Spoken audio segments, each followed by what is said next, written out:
I would like to introduce to you Anita Godes, who's a postdoc at the University of Mannheim and also working for the Human Rights Data Analysis Group. And she's going to give a talk about information control and state repression. So please give her a warm welcome applause.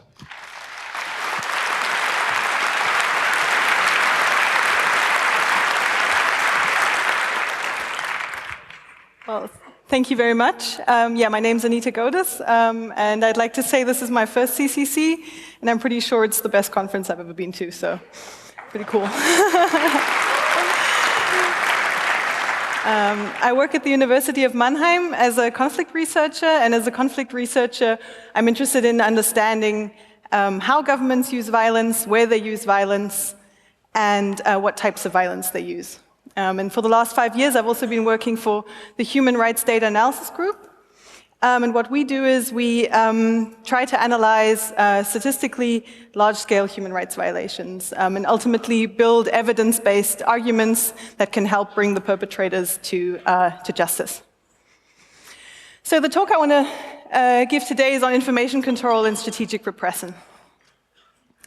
So the ability to connect via social media has been celebrated across the world by human rights groups, by researchers, and by policymakers, because it seems like we finally have a tool that can help ordinary citizens connect, overcome collective action problems, and mobilize against repressive rulers.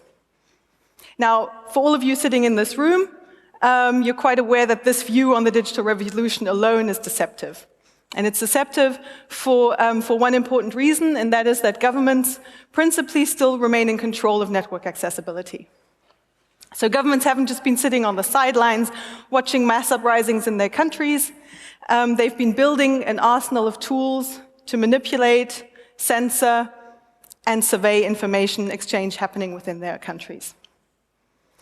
Now we know this, and we've learned a lot about this in the last few days, and I'm really scared also about what I've learned here. But what we don't really know is how this control of the internet informs government repression. So how does it actually inform the violence happening to people in countries by governments? Right, so in the next 20 minutes, I want to give you a very brief theoretical background, then discuss what I mean by different types of repression used by governments. And then I want to discuss a very important topic, which is how we deal with the dark figure of violence. So how do we figure out who is being killed and not documented? And then lastly, I'll give you some results on how internet control and violence seem to coincide. Okay. So let's think about this from the perspective of governments. That's what we try to do as conflict researchers. Governments use repressions, for example, during riots. So there are two different types of threats that governments can encounter. On the one hand, they're hidden threats. So they're people who are organizing to overthrow a government, to build an opposition group, and the government doesn't really know exactly who the threat is and where the threat is located, right? So in these situations, state institutions need information. They need intelligence on where these people are, what they're organizing, so they can eliminate it before it gets even bigger. There are other situations where this threat is already fully visible. The government knows exactly who its enemy is. It can already see thousands of people gathering on the streets, fighting for change. And in these situations, they're likely to just say, okay, we're going to use any means necessary to crush down this protest. So if we think about these different types of responses to threats within a state, we might think about how governments might use different digital responses as well. So on the one hand, they could survey the internet in face of a threat. They can glean intelligence from people's Facebook profiles, from what people are twittering, what they're planning on doing, from events, and so on and so forth, from email exchanges, and use that against opponents. The problem is, as soon as you let people generate content online, you give them a platform to mobilize and organize. So the other option would be to shut down the internet, shut down all communication, and give them no way to organize virtually. Now, these are obviously two very abstract concepts. Lots of governments survey and censor at the same time, but these are kind of the abstract ideas that they could use. And what I'd like to argue is that the choice of digital response, either using surveillance or using censorship, is likely to inform the type of actual violent repression used by governments. Okay. So the case of my research has been the ongoing conflict in Syria. The Syrian civil war has been called the most socially mediated conflict in the history. What we see here is the Syrian presidency's Instagram account. And I don't know about you, but I can't see any traces of conflict in this account. It looks like Assad is ruling a country that's united under him, and his wife is smiling, and they're having a good time. We can't see anything of death and destruction that's actually going on within the country. At the same time, we know that the Syrian government is using different types of surveillance against its population. It's using shutdowns of the internet, and it's manipulating information as well. So this picture is obviously highly deceptive. To investigate just how deceptive it is, my colleagues and I co-authored a report that was commissioned by the UN Human Rights Office that appeared in August 2014, where we looked at the number of documented killings that have occurred in the first 3 years of the conflict. And what we find is that we can uniquely identify almost 200,000 individuals who've been killed by the regime. 200,000 people who we know have been killed. So we know that the dark figure is likely to be much bigger because not everyone is documented. So when we hear about refugee flows coming to Europe, we know that this is happening for a reason. People are dying on the ground, and they're dying every day. Right. But these people haven't all been killed in the same way. Some people have been killed through explosions, some people have been directly executed. And the question is, how do we understand the different types of repression used by the Syrian government? Okay. So what we see here is a snapshot of our database. What we received were lists from 4 different human rights groups on individuals who were killed, including the location where they were killed, the date on which they were killed, sometimes information on their gender, and their full name, which I've anonymized here. And we were able to match every individual in every group through this information, so we could arrive at a number of uniquely identified killings. What you don't see in this snapshot is auxiliary information that tells us something about the circumstance of every individual's death.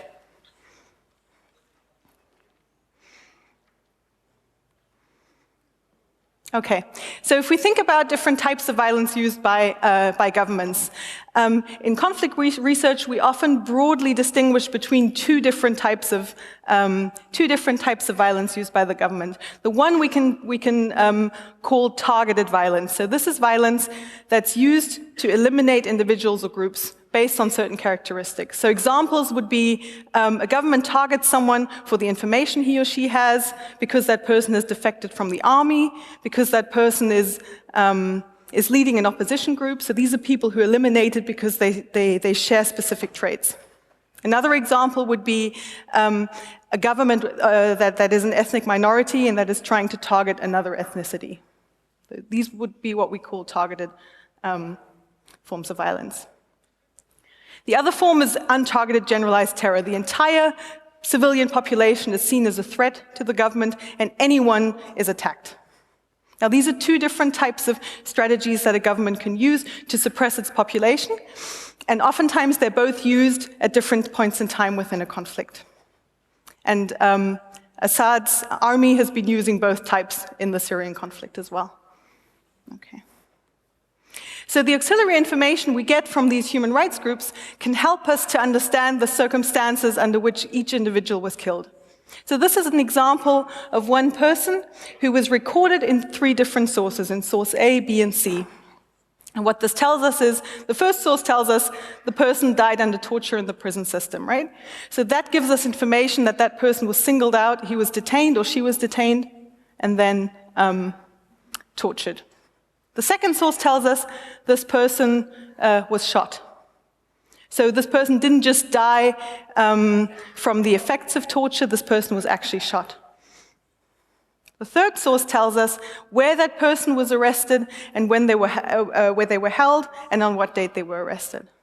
So if we put this information together, it tells us something about the nature of repression used against that individual. So examples of words that we find when we look at individuals who were killed in a targeted way would be people who were previously arrested or detained, who were found with their hands and legs tied, who were tortured, who were directly executed, or who were named to be defectors. And examples of untargeted violence would be people who were killed in explosions, in bombings, or children, for example. Now I look at a period from mid-2013 to mid-2014, which means I have over 60,000 records of people who were killed by the government. And in order to classify these according to these two different categories, I draw a sample of 2,000 and I hand code them to establish what I would consider to be targeted and untargeted violence. And then I use supervised machine learning to help me with the classification of the rest. And I'm happy to talk about the details of the method afterwards. Okay. So the next big problem we have is that we have very good and very detailed information on people who were documented. But in every conflict, there are people who fall under the radar of human rights groups, no matter how good a job they are doing.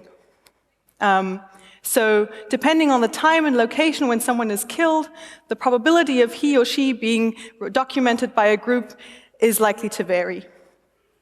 And this is a problem when we're trying to understand patterns, because the patterns might be biased if we only look at documented violence. What we can do is estimate this dark figure using a method called multiple systems estimation. If you attended CCC last year, you might have seen a talk by our founder of the Human Rights Data Analysis Group, Patrick Ball, where he explained this method in much more detail and explained it on the case using Guatemala. So I encourage you to look at that talk if you're interested in the method. I'm not going to go into more detail on it now. Importantly, this method can help us identify this dark figure. And on the one hand, it's important to identify this dark figure for the means of analysis, but it's also important because we really need to think about accounting for each individual who was killed by the Syrian regime. So there's obviously a much bigger importance in doing this than just for analysis. Okay, so to give you an idea of how important it is to look at the dark figure of violence, this is a map of Syria by different governorates across the period of 1 year. And the darker areas show us where we know very little about what's actually happening on the ground. So the darker the areas are, the higher the percentage of undocumented killings. And as you can see, there's high variation both within governorates across time and across different governorates. So if we would have only used the documented killings, we would have gotten a very different picture on about what's happening on the ground. Now, you can also imagine that someone who was intentionally detained and tortured by the government and then killed might have a different probability of being reported than someone who was killed in an explosion. So we need to estimate these different figures separately. And only once we have this information can we actually carry on with our analyses. Okay. So now we have information on different strategies of violence used by the Syrian government across the period of 1 year. The next thing we need is information on internet access in Syria. And for this, the Syrian Digital Security Monitor has been collecting information for the last 1.5 years on the level of internet accessibility within each Syrian district. And they've been doing this on a scale from 1 to 4. So either it's fully accessible, it's temporarily accessible, it's infrequently accessible, or there's no internet access at all. And this is the information that they kindly shared with me that I'm using as a measure of internet access within Syria. And what you can see here is how it varies over time across different Syrian governorates for different types of internet access. Importantly, what we can see here is it's not just that some bomb falls and then all access disappeared, so it's not just a technical problem happening here, but we see obviously that the government is putting work into either providing access or denying access. Okay. So what we're really interested in is understanding if the variation in this pattern affects or is correlated to the variation in the pattern of violence used by the Syrian government. So what we see here is the expected proportion of targeted killings given different levels of internet accessibility. So where internet is fully accessible, almost 1/4 of all killings that occurred are targeted. So these are people who've been tortured, these are people who are directly executed, or these are people who were previously detained. And as we move down in the level of accessibility, that number decreases. It decreases to about 8% where there's no internet accessibility. Or put in words, in Governorates where the internet is fully accessible, 1 in 4 are targeted killings. And in Governorates where there's no internet access, we see about less than 1 in 10 targeted killings. Now, I'm not making any kind of moral or qualitative judgment on any type of killing. All this is saying is that the type of violence used by the government is different in Governorates where they have internet access versus ones where there's no internet access. So the higher the internet accessibility is, the more targeted violence the government uses. And conversely, where there's almost no access, there's going to be much more indiscriminate violence used. Okay. So in conclusion, I'm not making a fully causal argument here where I'm saying that the different levels of accessibility directly cause a different type of violence. What I'm trying to say is that the choice of digital response is likely to inform, constrain, or enable different types of repression used by the government. It's likely to be part of a larger repressive campaign. Okay. What we see is that it varies spatially and temporally. So it's not just as if in the beginning of the conflict, everything is selective, and then as it moves over time, the government uses only indiscriminate violence. We see a big variation both over time and space. And we see that it not only affects scale, but it actually affects the type or the nature of repression used by governments. I'm happy to talk about all the methods and other details after the talk. And if you have any questions, please email me. Thank you.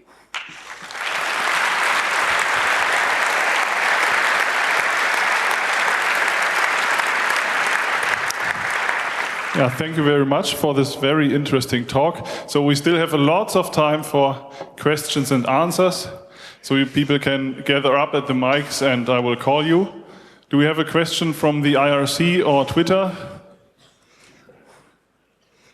Signal Angel? Right now, not really. Okay, then we'll go on with microphone number 1, please. Okay, I have actually 2 questions. One is in regard of the targeted and non-targeted killings. You mentioned children as a target. How do you see in this perspective the recent Pakistani school shootings? I mean, I would say this was targeted, even though not by the government, but by the Taliban, and it affected children. So is it not the indicator seems to be not valid in all cases. Mm-hmm. Yeah. You can agree? Did you have another question? Or? Yes. Okay. Yeah. So no, definitely. The measure that I use for targeted and untargeted violence is definitely something that's situation specific. So in the context of Syria, what we often see is that the circumstantial evidence tells us that these would, for example, kids who were 5-year-old who were with their parents and who were bombed, for example. But we don't see very many cases where children are tortured, for example. So I think in the Syrian case this makes sense, but you're absolutely right. Depending on the type of conflict we're looking at, or non-conflict, the measure of the type of violence needs to be varied. And my second question is, do you think or do you have evidence that the higher number of targeted killings during times of full internet access directly correlates to each other? Has it to do with the fact that in times of full internet access, the regime has more and better information to conduct targeted killings? So that would be my hypothesis. This is not something I can directly test because I don't know which information the government's actually using that it's gleaning from its surveillance techniques. But I would argue that that is one of the reasons why they're probably more likely to directly target people more effectively. Okay, thank you. Thank you. Microphone number 2. Just 2 observations, more comments than anything. Firstly, your construct of government versus civil society or society is kind of simple. Syria is a very large, porous country. You can enter from almost any angle, and you have several religious orientations to the country. So there is fractionalization that not really reflected, and it's a shifting situation. So if you imagine a war zone in which your town is shelled, you have no electricity, therefore you have no mobile phone, you have no internet. So the outages are spurious. You might be accounting for a cutout in electricity rather than cutout in the network. So 2 points, right? So one, the government against people. So people against the government is also a form of violence, and we might be measuring the wrong thing. Thanks. Absolutely. I mean, I'm using a theoretical, highly simplified concept, and in this specific piece of research, I only looked at the effect of government violence, or basically how government violence works. Obviously, Syria is a much more complicated case, but if we only look at the side of government against the opposition, we can still assume that the people who are acting on the side of the government are somewhat unified in that they want to maintain the status quo or go back to the previous status quo. And in terms of measuring the wrong thing, I think there are probably periods within the data that reflect exactly that. But since we see that no governorate just goes off the grid, right? So that's not like they're just bombings and then the whole level of accessibility goes down forever. We see that it goes back up again. So obviously, it's not like it's just one kind of uniform response. So. Thank you. Number 4, please. Hi. First of all, I couldn't thank you more for putting numbers on this matter because I think it helps tremendously in arguing also at a political level. 2 questions. I think you demonstrate some very interesting correlations. Still, I have the feeling that the causation is a bit more difficult to explain. Could you elaborate on this? And attached to this, my second question, have you made any temporal analysis seeing patterns like internet going off, something happening, internet going on? Yes. So absolutely, as I mentioned at the end of my talk, I'm not using the word causation in the social science sense in this case. What I'm saying is that these two phenomena, internet control and violence, are likely to be part of the same campaign used by governments. When they use which campaign is a very different question. So the first thing I wanted to establish with this was to see, do they even co-vary? Do we see any kind of correlation here? The second question is, when do governments use what type? I refer to that a little bit in the theoretical part. So we're likely to see governments, or in the case of the Syrian government, we're likely to see them using targeted violence in areas where they haven't fully given up hope of control, right? So where they're still fighting to maintain control, where they still have some faint hope that it'll be theirs at some point again. So in a sense, leaving the internet on there is a form of providing infrastructure for the people who are still supporting them and spying on the people who might not be. And in places where they've completely given up hope, where they say, okay, we're going to punish people here for their involvement with any of the opposition groups, that's probably where we're going to see more indiscriminate violence.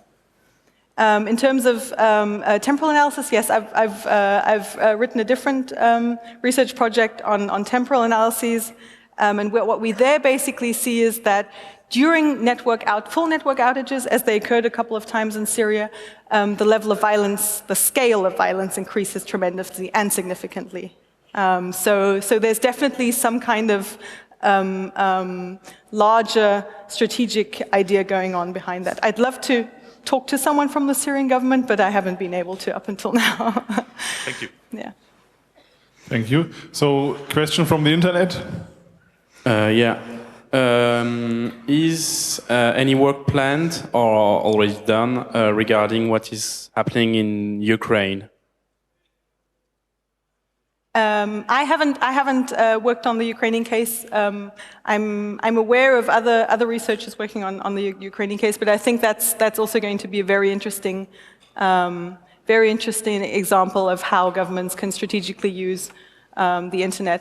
And even more there, I mean, what I've been looking at here is kind of very crudely looking at internet access as a form of information control. But actual information manipulation might be something that would be really interesting in looking at the Ukrainian case. Then microphone number 1, please. Hi, thanks for the talk first. Could that be that in areas with less or no internet access, there's just less information getting out that could identify a death as a targeted killing, so that the correlation isn't as strictly or as strong between those, and there's a little bit correlation between no internet access and less information that identifies killings as such? No, we don't find that. That's a very good point. And I think what we do see is that where there's no internet access, we know less about the number of people killed, but the information that we do have, so on recorded killings, is just as good. So we have information on that the people were, for example, killed in bombings. So the quality of the information stays roughly the same, it's just less. The quality stays the same, the quantity sometimes varies, yes. Thank you very much. Another question from the internet? There was a question about the source categories. Somebody wants to know if you can name explicitly some of these sources. So the sources we use are human rights groups working in Syria. So if you, where did I have it? If you have a look at the report we wrote, where is it? Here. So the report names the groups in detail. There are 4 human rights groups that have been working actively on the ground, and they've been doing absolutely amazing work. So when I talk about holes in the documentation, this doesn't mean that these human rights groups aren't doing great work. They're doing amazing work. It's just that some areas are almost inaccessible for them. So, yeah. Okay, then one last question from Mike 2. Hello. My question is about the methodology, how you determine if there is internet access. And another question you partly answered already. I think the proportion between targeted killings and non-targeted killings regarding in relation to internet access is like a proportion. But have you also looked at the absolute figures, how they change with having internet access or maybe having some internet access? Yeah. So in terms of the methodology, as I say, the data I use on internet access wasn't something I collected myself. But as far as I understand, they partly had people helping them collect information on the ground within each district. So they had people who were telling them every month, we've been able to access the internet via our phone, we've been able to access the internet via DSL and so on. Like a survey? Yes, like a survey. I'd be very interested in hearing other ways to measure this, maybe on a more discrete scale. So if people have ideas on that, I'd be very interested to hear about that.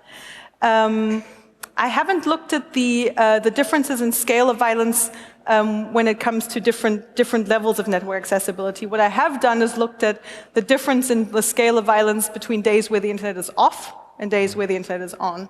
And there we do see a significant difference. So on days where the internet is off, we see a much higher level of violence. And this is even controlling for documentation patterns and everything. So it's not just an artifact in the data. Thank you. Thank you very much for your questions. If you still have questions, you can just, after the talk, walk up to Anita and ask her. And then I would like to thank you again for your presentation. Thank you.